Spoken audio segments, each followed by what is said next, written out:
want to do that again? So I can track you down again? So I can find you again? What if I did? Sit there. Sit there. That really hurts. Stop. We've seen what people do when a woman is abused by a man. Stop. Sit there. Stop. Sit there. You look like a psychotic person. But we wondered, what would happen if we reversed the sexes? What if the victim were a man and the abuser a woman? You want to start with me? This time she plays the aggressor, verbally and physically abusing her boyfriend.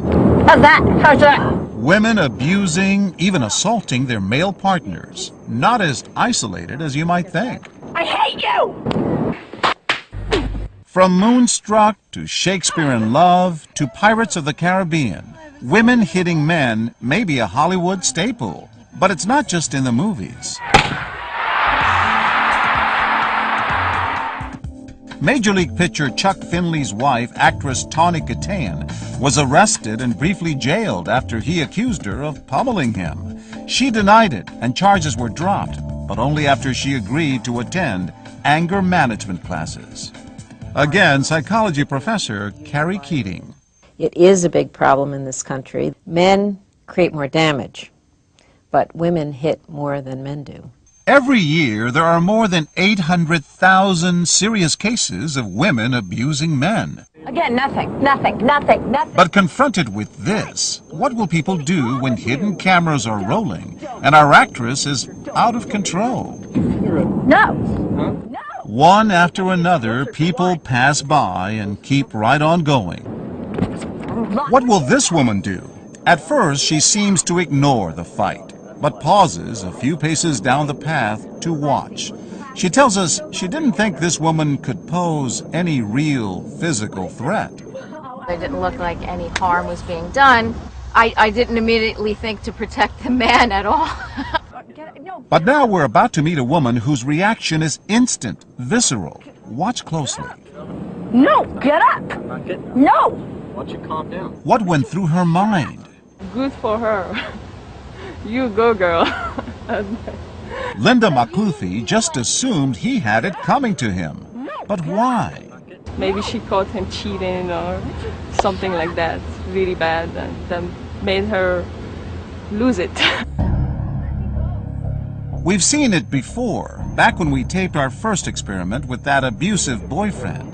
We told our actors to trade places for just one take. Tell me right now. Why? Why? And later brought bystanders together to talk about what they'd seen. My first thought was that he must have cheated on her. I was thinking that same thing. But you don't know that. You don't, but... You look guilty. Exactly.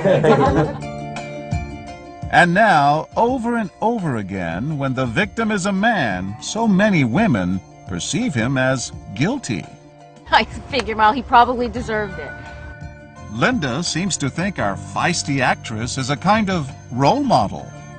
I was thinking, oh, I'm pretty nice all the time. I should have done what she did sometimes. But what about this guy?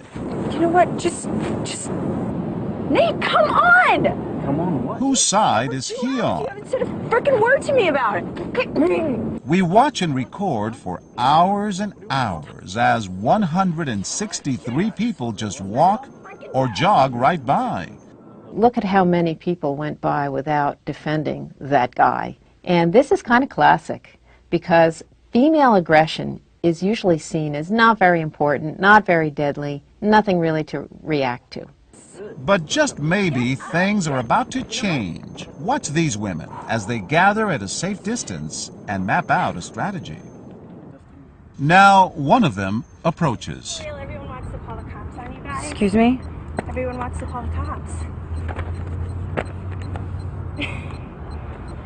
You're not going to say anything? It's actually, like, none of your business, so can you excuse me? Oh, sorry.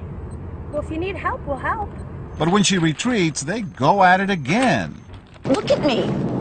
Nate, stop ignoring me! What the? You're not even... Look, Nate, hello! Hello! And that's all it takes. This woman calls 911. 911, where's your emergency? There's two people fighting on a bench. She's like beating him up. I was wondering if somebody could come just check it out. But what would a cop do when a woman is abusing a man? Self-centered. Hi, guys. Why not call 911? What they would have, they would just have a little tiff. It'd be all right. I find it upsetting. I would find it more upsetting if he were putting his hands on her. If you're wondering why they didn't call 911, well, he's a cop. If it had been the man, oh, without a doubt, you would have stepped in. Yeah. It's called old-fashioned views. It's a double standard. It is. What can I tell you? I mean, you know, if you're raised the way I was raised, you don't put your hands on them, right? So what should you do if you see something like that? Every individual has to do their own calculus when it comes to whether or not they should step in and help. For these women, the calculus was simple. The physical abuse, the verbal abuse, you know, you shouldn't be hitting one another. I was concerned for both their safety. And these women tell us the fact that the abuser is a woman makes no difference. That is not an answer. What matters is that someone needed help. There's also a risk to not helping. And when we fail to help in a situation, it doesn't make us feel very good about ourselves. I'd rather do the right thing than walk away and go home and regret it.